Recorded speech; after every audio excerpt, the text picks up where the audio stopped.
And in her New Year's address, Danish Prime Minister Mette Frederiksen has said that big tech companies need to be held financially accountable for the harm their products have inflicted on children. Now, Frederiksen said that tech companies, in her words, are stealing childhood from our children, on her own words, and need to pay back some of the vast profits they earn and invest it in the well-being of children. Frederiksen said, and I'm quoting, "They have earned millions, billions at the expense of others, especially our children. It is time they start paying back, so their enormous fortunes are invested in well-being, not just in Denmark, but across Europe." Now, her comments underscored the Danish government's position on implementing a sweeping social media ban for children. A proposal to ban social media for anyone under 15 years of age garnered majority support in the Danish parliament in November 2025 and can become law by mid-2026.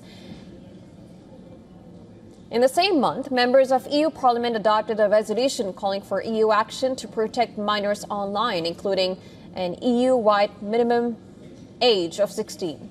Denmark is amongst a slew of countries taking action to regulate social media. In December, Australia became the first country in the world to implement an outright ban on social media for children under 16. While some other countries have introduced different levels of control over children's access to social media. And these include Malaysia, Norway, Britain, France, and the US. In Southeast Asia, Malaysia announced its intention to ban social media for under 16s starting this year. In Norway, children under 13 are not allowed to consent to terms for social media. The government has proposed that minimum age be raised to 15 years. Meanwhile, in Britain, the Online Safety Act passed in 2023 requires tougher safety measures from social media platforms, including age-based protections, but does not set a legal minimum age to join. Now, France currently requires parental consent for under 15s to create social media accounts and now plans to implement a full ban for under 15s from September 2026. In the U.S., a number of states, including Florida, Connecticut, Texas, Mississippi, and Utah, among others, have enacted a range of controls on social media access for children.